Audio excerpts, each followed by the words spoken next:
You're watching Pedestal by Ashley Sargeant Hagan. Chapter 15. Edwin found that the agreed-upon friendship-only relationship with Adriana was easier to maintain from a great distance, at least on the surface level. He had even begun to convince himself that he could handle taking a minor role in her life, as long as he had a role. It took several weeks for life to return to normal, at least normal for Edwin Sterling. Jen came every Monday to talk about the coming week. Deborah continued to bother him about film scripts, hoping to tempt him with the next potential blockbuster. David constantly coaxed him into charity events and talk show appearances. Edwin also felt pulled by events not required of him, like former co-star's movie premiere or an art gallery opening by one of his mother's friends. "Edwin, we'd love to have you for this. Edwin, couldn't you do us this one favor? Edwin, it just wouldn't be the same without you there." Always on display. He had forgotten what it felt like to be normal, really normal. Unknown, forgotten, like at the mixers at school when the boys' school invited the girls' school to a dance.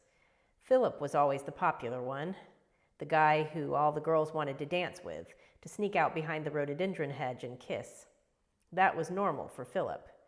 Normal for Edwin was to haunt the refreshments table and go to the bathroom every 15 minutes just to give himself an excuse to be out of the room.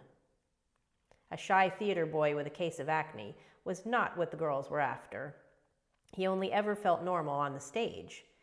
He gained confidence pretending to be someone else. It was safer to play a role.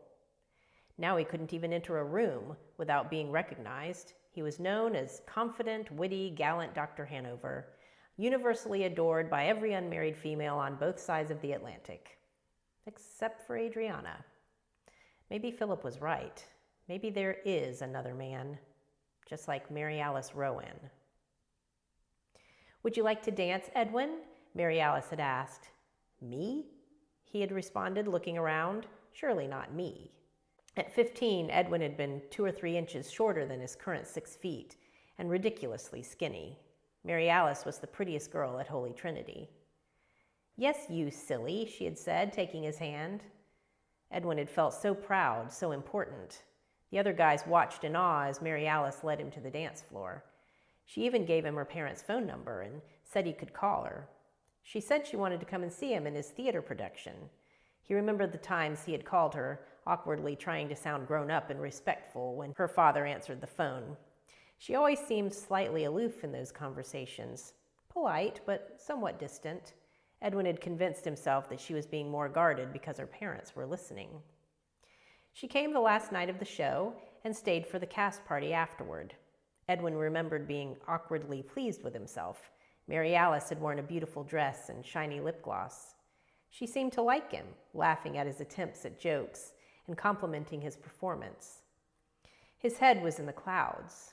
One of the other boys suggested he take her behind the rhododendron bushes behind the school, the ultimate destination for a secret rendezvous. He was surprised when she agreed to go with him. It was dark in the rhododendrons, with only a patchwork of light that filtered through the branches from the street lamps. Mary Alice was more of a shadow than a real person in front of him, like a dream. He only knew she was real because of her perfume. She smelled like Anais. He felt stupidly self-conscious as he lunged at her face, his lips puckered. His stomach quivered with fear and anticipation. He tentatively put his hands around her waist, unsure if that was where he was supposed to put them. Her lip gloss tasted like strawberries. Mary Alice wrapped her arms around his neck, as if she were holding on for dear life. It made him feel masculine, needed, wanted. It made him feel like a man. After the kiss, they stumbled out of the bushes, blinking at the brightness of the street lamps in the parking lot. His heart was doing somersaults against his rib cage. They went back inside the green room. He felt triumphant. All the boys knew where they'd been, that he had kissed Mary Alice Rowan. That's when Mary Alice saw Stephen Quinn. "Isn't that Stephen Quinn?" she had asked him. "Yeah," he had replied. Stephen was 2 years older. Stephen had well-developed muscles. Stephen didn't have acne. Stephen was the son of an Irish peer. "Can you introduce us?" she had asked. "I want to tell him he did a great job tonight." Edwin had introduced them. That's when she asked him to get her some punch. While he was away, presumably, she had given Stephen her parents' phone number. She had told him he could call her. The next week when he called Mary Alice to ask her to go to the movies, she had already had a date with Stephen. "Let's just be friends, Edwin," she had said in a bright, happy-sounding voice, as if she'd never considered him in any other light, as if she'd never kissed him behind the rhododendron bushes. "I don't like you that way, Edwin." It had been a crushing blow at the time.